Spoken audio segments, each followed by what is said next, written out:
عليكم ورحمة الله وبركاته. الحمد لله والصلاة والسلام على رسول الله سيدنا محمد بن عبد الله وعلى آله وصحبه ومن والاه. أشهد ونشهد أن لا إله إلا الله وأشهد أن محمدا عبده ورسوله. اللهم فصل وسلم على سيدنا محمد عبدك ورسولك النبي الأمي وعلى آله وصحبه وبارك وسلم. ثم أقول رب اشرح لي صدري ويسر لي أمري واحلل عقدة من لساني يفقه قولي أما بعد. قال الله سبحانه وتعالى في تنزيله: لقد كان لكم في رسول الله أسوة حسنة صدق الله العظيم.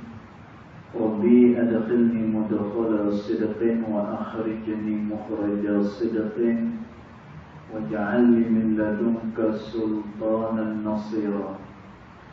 إلهي أنت مقصودي ورضاك مطلوبي، فأعطني محبتك ومغفرتك يا أرحم الراحمين. Alhamdulillah, yang pertama-tamanya kita merofakkan kesyukuran kehadiran Allah Subhanahu wa ta'ala, yang mana dengan limpah kurnianya, dengan rahmatnya, alhamdulillah, malam ini kita masih lagi diberikan kesempatan, ruang dan juga peluang oleh Allah untuk sekali lagi kita dapat bersama-sama di dalam rumah Allah Ta'ala ini. Mudah-mudahan salat kita, zikir kita dan doa kita ianya akan diperkenan oleh Allah Subhanahu wa ta'ala. Allahumma amin.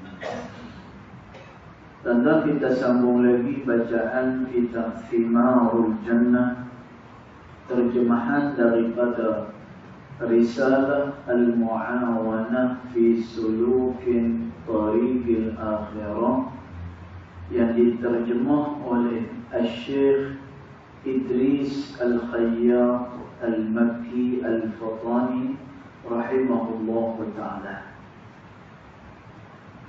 Maka dia kata, Bismillahirrahmanirrahim. Qala muallif rahimahullah ta'ala wa nafa'ana bi'ulumihi fid daraini amin.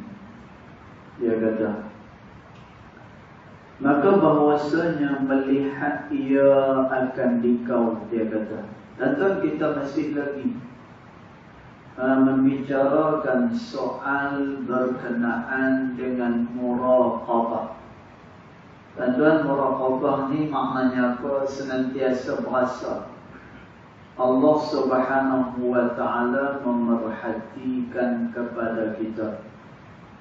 Tuan, bila mana Allah Subhanahu wa ta'ala memerhatikan kita, kita ada rasa macam tu, maka dengan sendirinya orang tersebut dia akan berasa malu dengan Allah.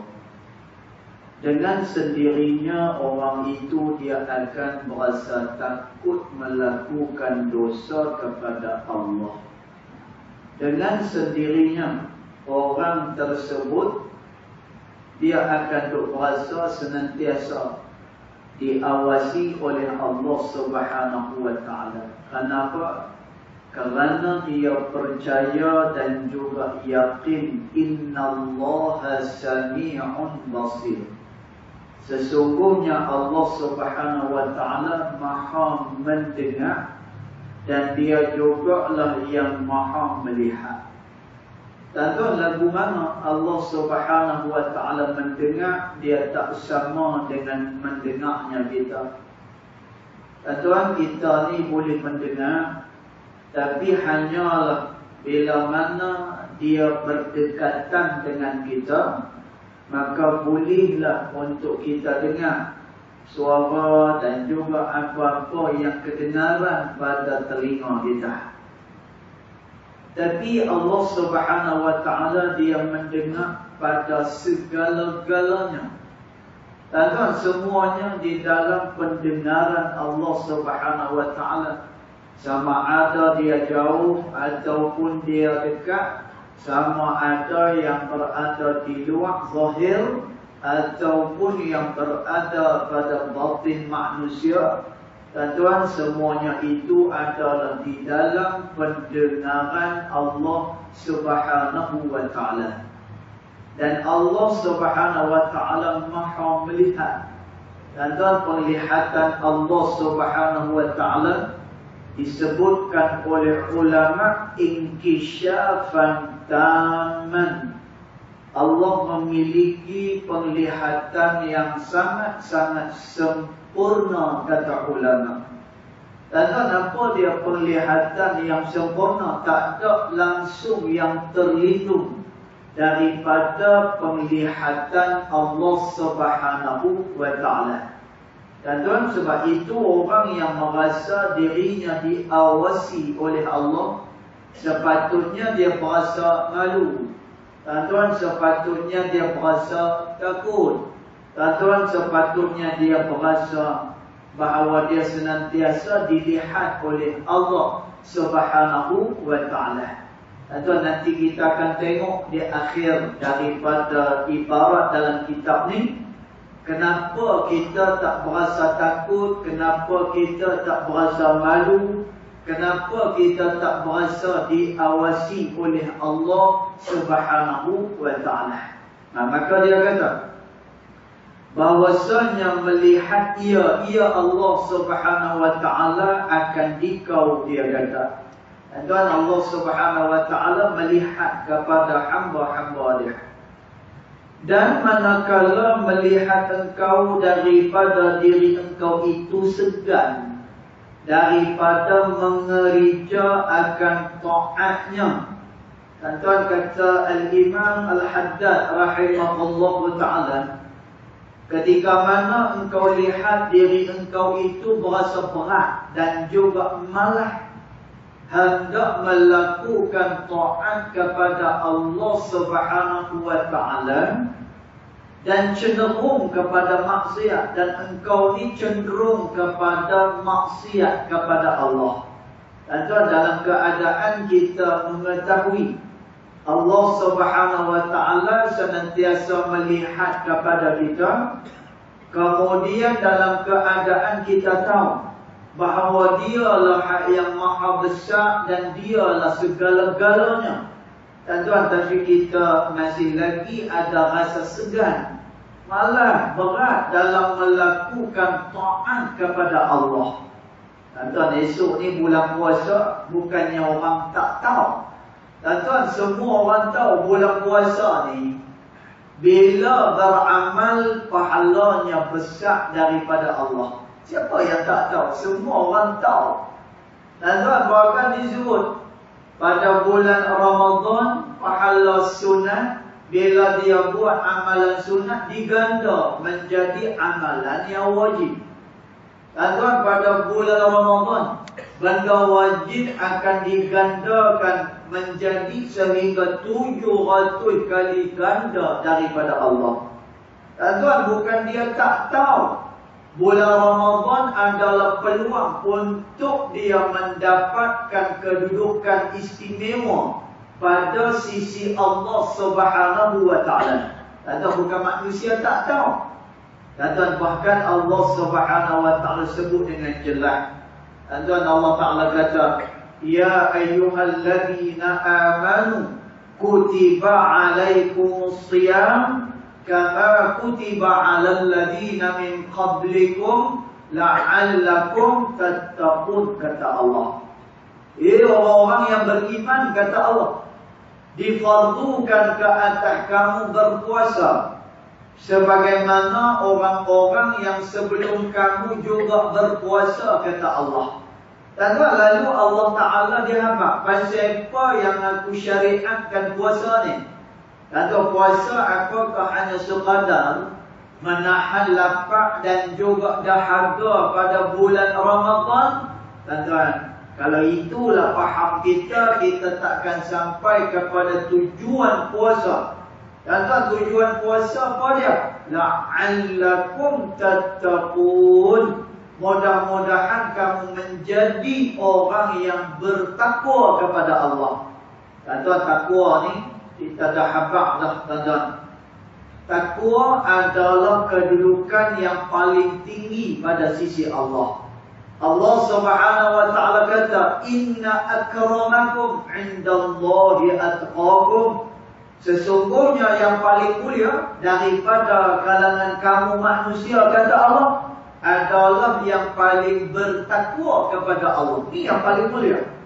Atau sebab itu kalau nak cari kemuliaan pada sisi Allah, maka jadilah orang-orang yang bertakwa kepada Allah. Tuan-tuan, apa ciri orang yang bertakwa kepada Allah?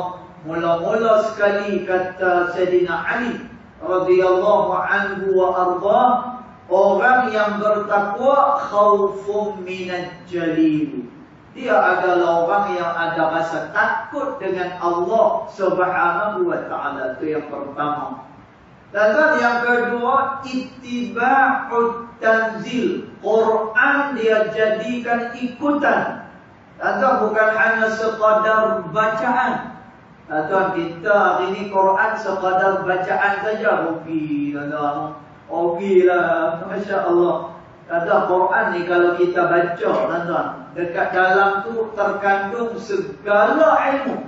Sebab itu kata Al-Imam Fakhruddin Ar-Razi rahimahullahu ta'ala, dia kata, siapa yang nakkan ilmu dunia, maka kajilah Al-Quran.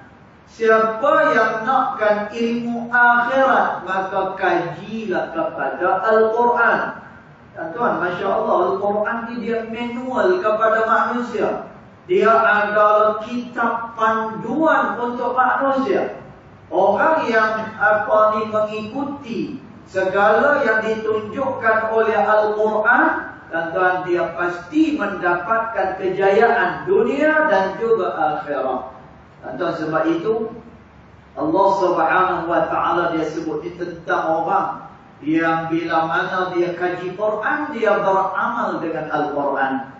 Tanda Quran ni dia diturunkan untuk kita beramal dengan dia. Tuan-tuan, bila kita beramal dengan Quran, dia jadi elok. Pasal apa?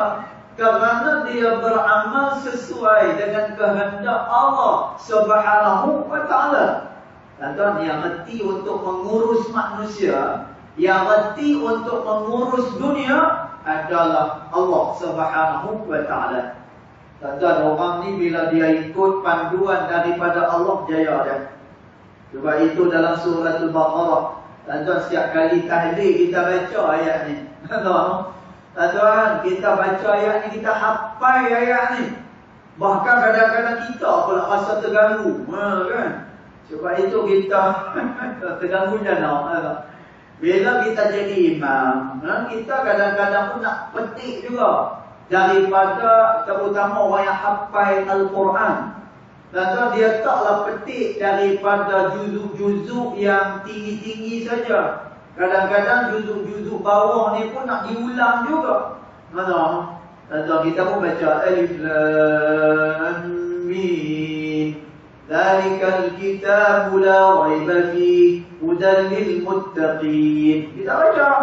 Kadang-kadang duk baca elok je, 3-4 orang kat belakang dia ikut bacaan kita. Kita pun terganggu. Bukan sini ni, ni masjid kat New Zealand tu. Bukan kat sini. InsyaAllah. Tapi banyak tempat lah. Kita itu tak kira lagi kalau ada budak-budak kecil ni. Itu tak kira lagi. Budak-budak kecil dia dengar apa ni, dia syok, dia mula ikut. Allah Akbar. Tak apalah nak buat lagu anak. Nak ceritanya apa? Kita hafal ayat ni. Dan hari-hari kita jumpa ayat ni. Allah Ta'ala kata pada ayat yang kelima daripada suratul Baqarah, Allah Ta'ala kata apa? Ulaika ala hudan min rabbihim wa ulaika humul muflihun. Mereka adalah orang-orang yang berjalan dengan hidayat Allah. Maknanya dia berjalan dengan petunjuk Allah. Tuan, orang yang berjalan pada petunjuk Allah ni Allah Ta'ala kata apa? Wa ulaika humul muflihun. Mereka mendapatkan kejayaan, kata Allah. Dalam tafsir Al-Jalalain, tuan, disebutkan oleh ulama tafsir, kejayaan yang bakal orang ni dapat bila mana dia berjalan dengan hidayat Allah, dengan Al-Quran. Tuan, dua kejayaan dia. Satu kejayaan dunia, dan satu lagi adalah kejayaan di negeri akhirat. Nanti dia akan jaya bila mana dia mengikuti Al-Quranul Karim. Jadi orang yang bertakwa kepada Allah adalah orang yang itba'ud tanzil, iaitulah orang yang mengikut kepada Al-Quranul Karim. Nanti kalau kita tadabbur ayat Quran ni, nanti kalau kita bongkarkan ayat-ayat Al-Quran ni, tuan, Masya Allah, Tabarakallah, kita akan jumpa di sana jawapan-jawapan kepada kehidupan yang dilalui oleh manusia di atas muka bumi Allah Subhanahu wa Ta'ala. Masya Allah. Baik, jadi orang yang bertakwa pada Allah, dua ciri dia. Satu, tadi dia takut dengan Allah. Yang kedua, dia ikut Quran. Dan yang ketiga, diciri orang yang bertakwa pada Allah, isti'dadu birrahil. Dia bersedia dengan hari akhirat. Dan maknanya dia buat persediaan sebelum dia bertemu dengan Allah Subhanahu wa Ta'ala. Agak-agak lepas kita nak jadi orang bertakwa. Mula-mula ada perasaan takut dengan Allah Subhanahu wa Ta'ala. Dan makna takut kat sini masuk semua lah. Rasa malu dengan Allah, rasa serba salah dengan Allah. Dan masuk dalam arti kata dia takut dengan Allah. Kemudian dia mengikuti Al-Quranul Karim. Quran menjadi panduan dia. Dan bila dia tak reti Quran, dia pergi belajar Quran. Ini orang ikut Quran. Dan bila mana dia nak tahu isi kandungan Al-Quran, dia main duduk dalam majlis-majlis kuliah. Dan dia duduk, dia nak dengar apa isi kandungan daripada Al-Quranul Karim ni. Dan Masya Allah. Dan yang ketiga, ni yang berat sekali. Bila dia nak buat persediaan untuk bertemu dengan Allah Subhanahu wa Ta'ala. Dan kata Nabi SAW, ada orang kata Nabi SAW, al-ghafilin. Mereka adalah orang-orang yang lalai daripada melakukan amal kepada Allah Subhanahu wa Ta'ala. Dan tengok Allah Subhanahu wa Ta'ala sebut ni kelalaian manusia. Dan dia bukan tak tahu, dia bukan jahil, dia tahu. Tapi kerana kelalaian dia, pasal apa lalai? Lalai kerana akhirat itu masanya panjang, nama pun akhirat.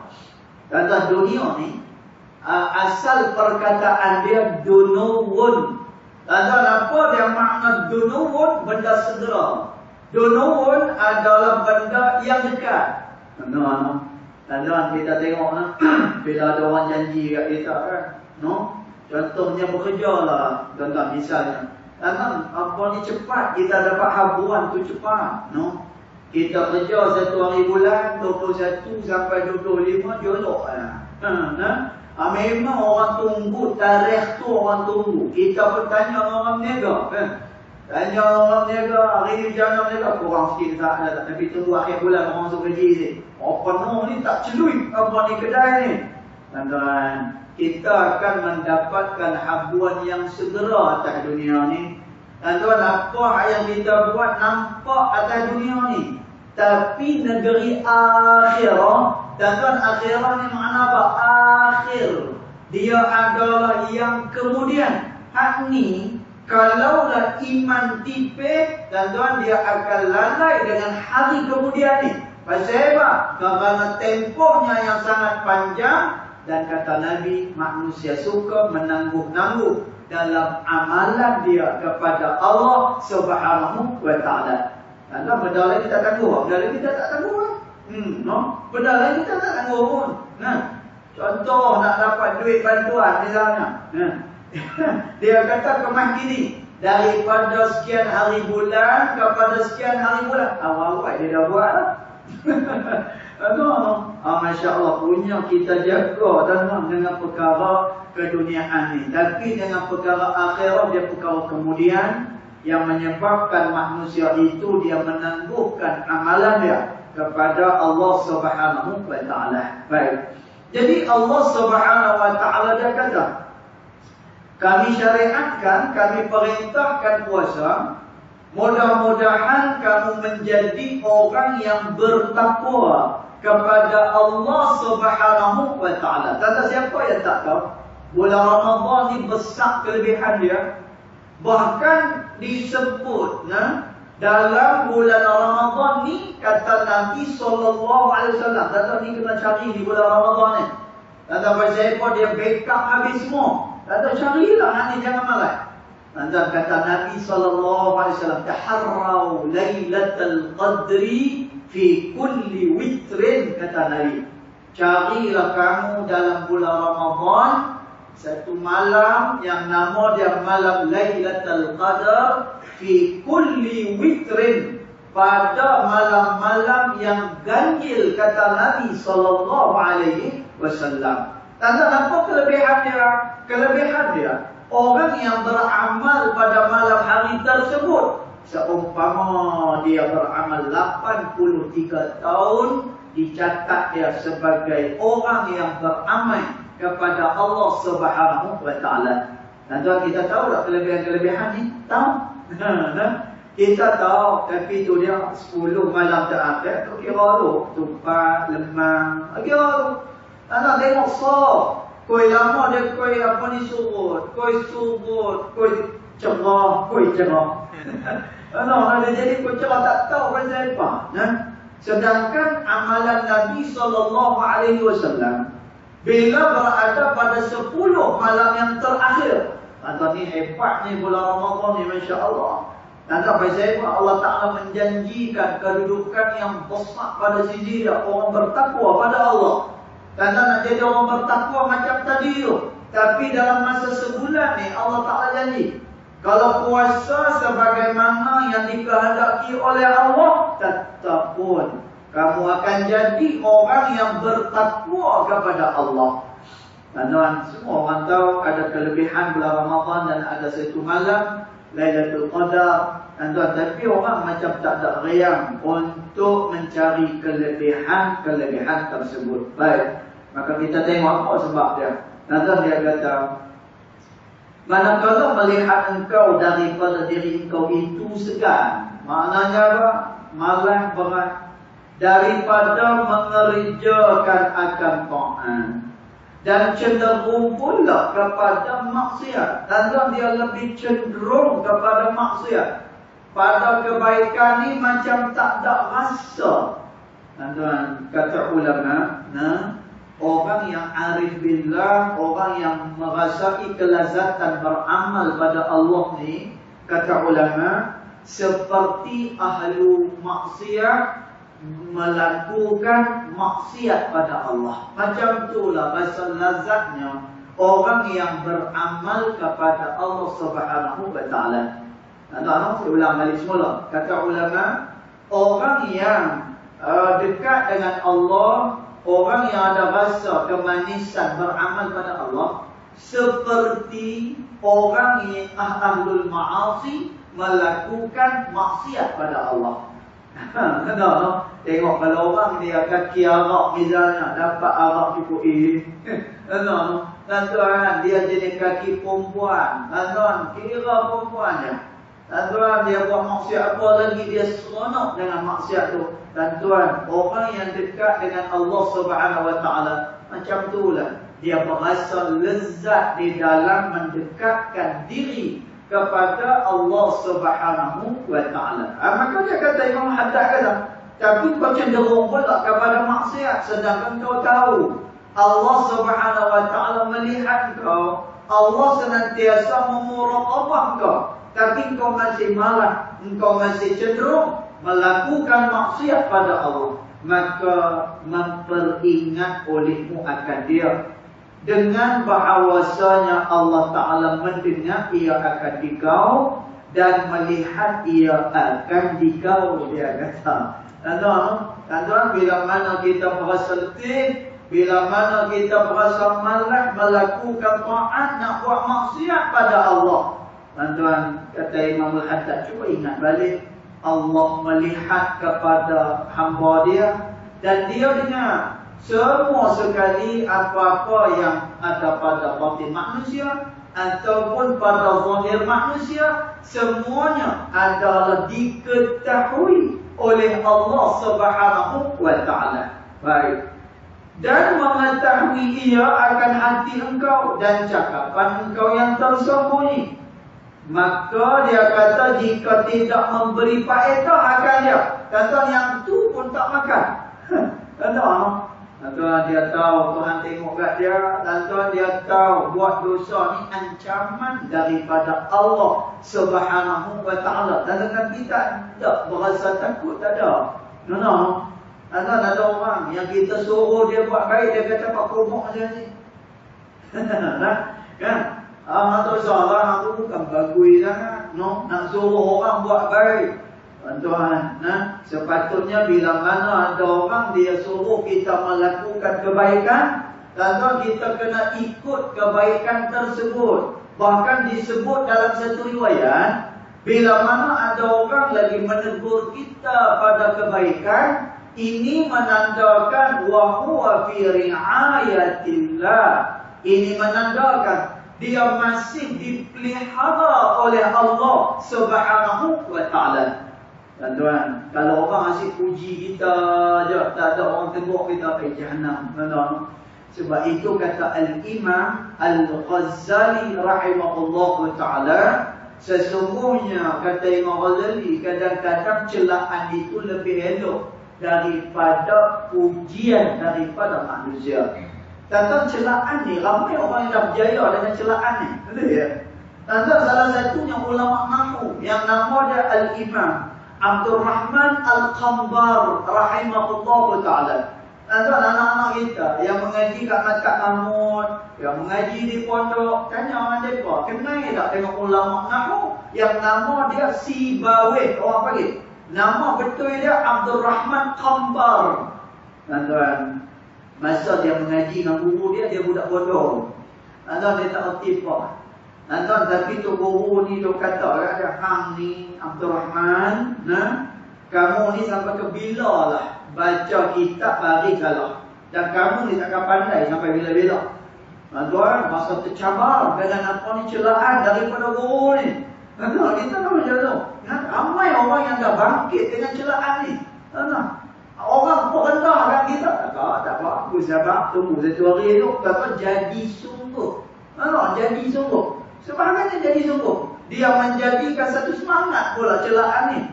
Tuan-tuan, Al-Imam Abdul Rahman Qambar atau Sibawih, akhirnya dia belajar ilmu nahwu, ilmu grammar, bahasa Arab ni sungguh-sungguh.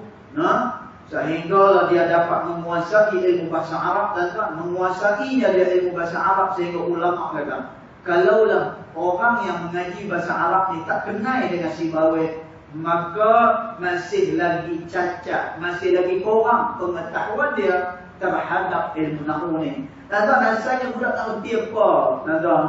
Tapi kerana celaan daripada guru ni, tuan-tuan, menjadikan apa? Dia pakar dalam ilmu nahwu. Bila guru yang apa ni celah dia meninggal, tuan-tuan, Sibawih kata, wahai guru, kalaulah engkau masih lagi hidup dan kamu tengok aku sekarang, pasti aku adalah murid yang membanggakan engkau. Ini celaan.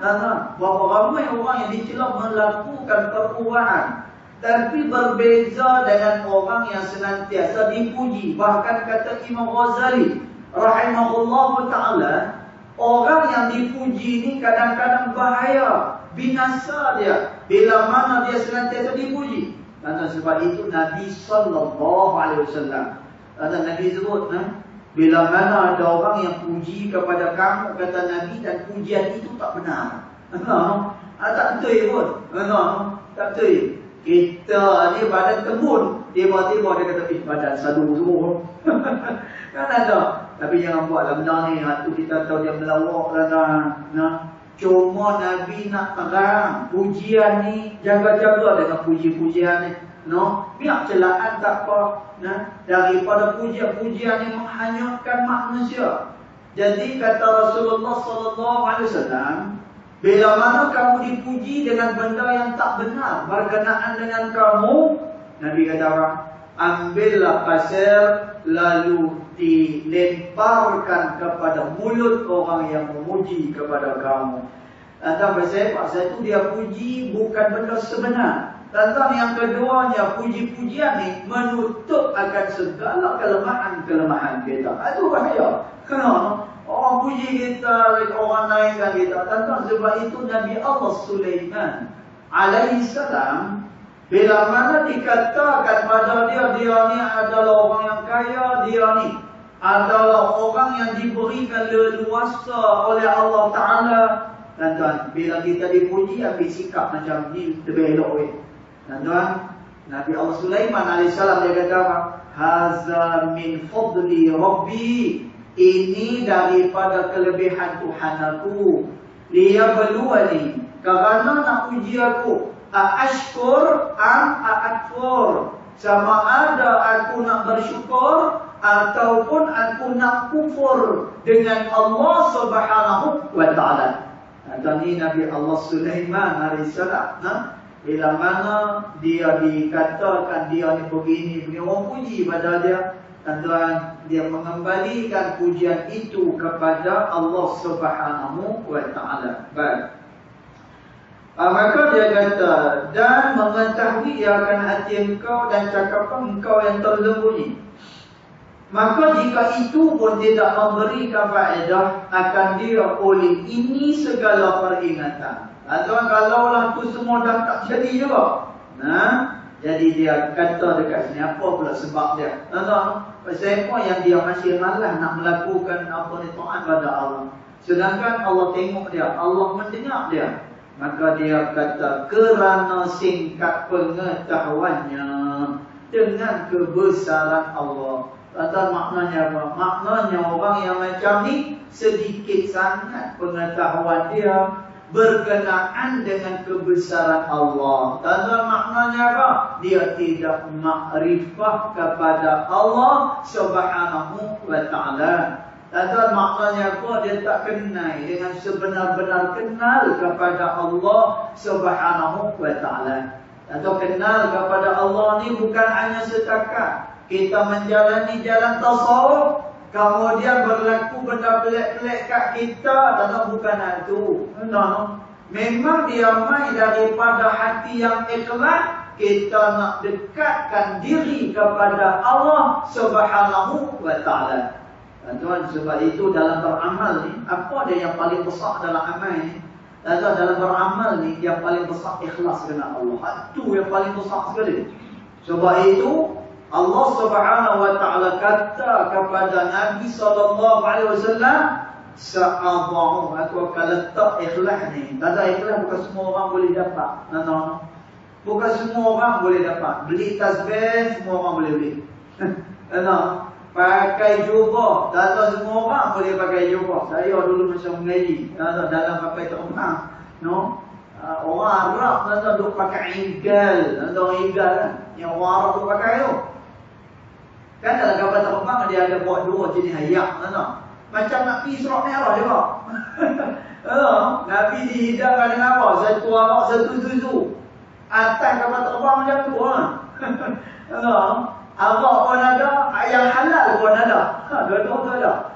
Datuk arak ni, kita dia ingat arak bagus lah. Kita budak lagi umur 18 nak pergi mengaji apa ni dekat negara Arab tu, kata Datuk arak bagus. Pakai jubah, pakai serban pula lagi. Tuan, tengok-tengok pramugari tu bawa arak. Dia kata, Miss, Please take one. Igal ke mana, jubah ke mana, mereka duduk no seat yang bukan yang kita punya seat. Mereka first classnya. Miss, take one. Tengok tu dia ayat haram tu. La ilaha illallah. Nak pakai jubah semua orang boleh pakai. Nak pakai apa ni sorban semua orang boleh pakai. Ikhlas tak boleh buat. Kerana tu kata Allah Subhanahu wa taala, la adha'u, aku akan letak ikhlas ni kepada hamba-hamba aku yang aku kasih, kata Allah. Dan Allah Taala kata apa? Aku akan letak sifat ni kepada hamba aku yang aku sendiri kasih kepada dia, yang aku sendiri suka pada dia. Maka orang ni dia akan mendapatkan ikhlas daripada aku, kata Allah Subhanahu wa taala. Baik. Maka dia kata lagi yang terakhir, kerana singkat pengetahuannya, sikit pengetahuannya tentang kebesaran Allah Subhanahu wa taala, maka sebutkan olehmu baginya akan tempat dua malaikat. Karena kalau tu pun dah tak jalan dah, malah lagi buat taat pada Allah, buat maksiat lagi pada Allah.